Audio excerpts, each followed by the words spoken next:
Mega quake or mega thrust of Nanji Prefecture is one of the things that has been tremendously in news of recent. Recently, the Tokaro Island group south of the Japanese mainland of the four island groups, will come to the map in a while, is one of the places which has witnessed nearly 900 earthquakes in past few years. The people have gone sleepless there. Government is asking people to shift from those small island groups to relatively safer place on the risk of existing earthquake conditions that have been done.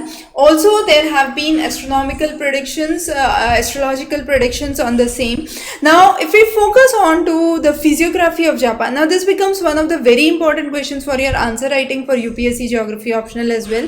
Now, if we focus on Japan, it is one of the nations which lie on the Pacific Ring of Fire.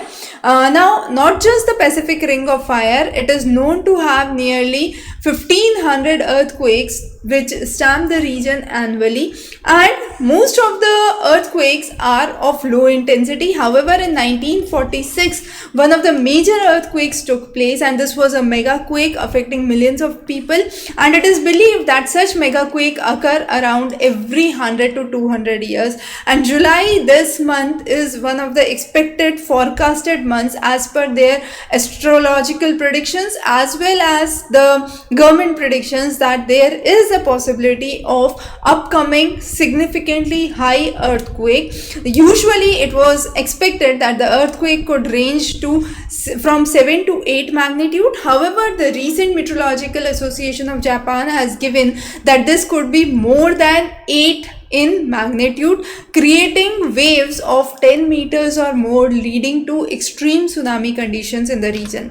Now, if we look onto the map, Nankai Trough is the region which is the region that has been one of the very important regions which is known as the megathrust, and it is therefore also called as Nankai megathrust earthquake. Now, this plate is basically a interface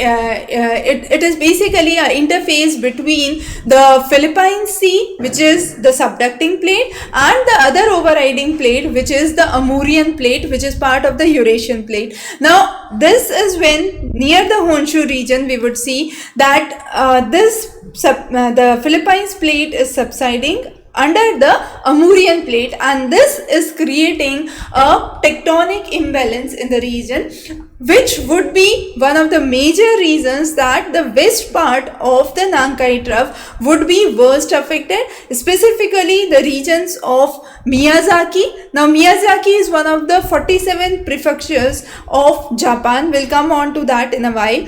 And in 2024 August, we also saw one of the major earthquakes close to Kagoshima. Now, this was in the Noto Peninsula. Now, Noto Peninsula is again very important to understand in light of the fact that it was there where a magnitude 6 earthquake hit in 2024, and it was then Nashoi Hirata, the professor at University of Tokyo, emphasized that there should be a continuous need for seismic alerts and activities. They have created areas where all the reservoir supplies are available specifically for disaster management and disaster time. So it is filled with essential medicines and basic living supplies. Also, this was the first time where the government advisory system was implemented in 2017, and this implementation was issued in light of the earthquake that had hit the region. If we talk about the prefectures of Japan, as you can see, there are 47 different prefectures. The major ones within the island groups are Hokkaido, Kansai, Shikoku, Kyushu, Shubu, Kanto and Tohoku.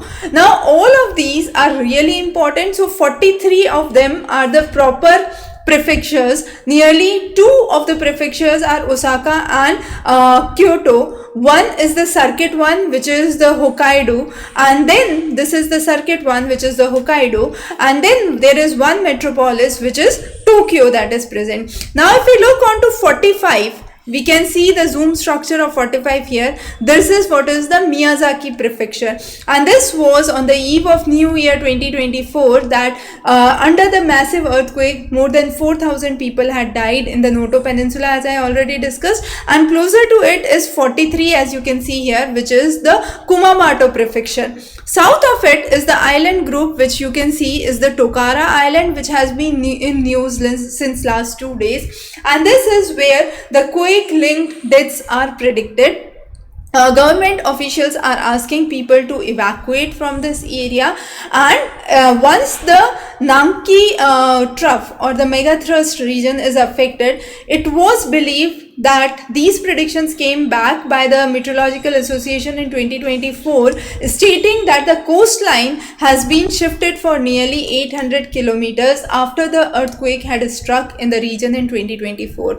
Now, what is really important to trace the seismic activity at this point of time? See where it extends. So it extends from the Suranga Bay in central Japan to Uganda Sea in Kyushu, and this would be the region which would be generating the megathrust. As we already said, during 1946 one of the major earthquakes had happened. However, 1707 was one of the biggest earthquakes in the history of Japan, which was followed by the eruption of Mount Fuji at that time, and the chances are nearly 70 to 80% for magnitude 8 and 9 earthquake, and this could generate very high sea waves. Now, what has been the situation? The Japan Meteorological Agency has issued the first ever increased risk of major earthquake. As a result, during the summer this time, there have been many plans of the people which have been cancelled, with a havoc situation being created locally in Japan, where people are at their home with their families. Now, local responses have been important. Specifically in the Miyazaki prefecture, we have seen evacuations and inspections of the evacuation shelters. Municipalities have opened nearly 45 plus evacuation centers in Kochi prefecture in western Japan. Kuroshio again has seen volunteers, elderly people coming in to volunteer, and Wakayama has seen evacuation routes that could be identified. Now, these kind of preparedness is very, very important. Otherwise, it is believed that it could lead to a massive mega quake, which could lead to lakhs and lakhs of people and millions in GDP that could be affected for Japan. So, very, very important topic of earthquake that we have discussed with this mega quake. We will be covering interesting topics in geography, and of course, this is one of the very important topics for earthquake, case study of earthquake in your paper 1 geography optional. So stay tuned for more updates. Thanks for joining.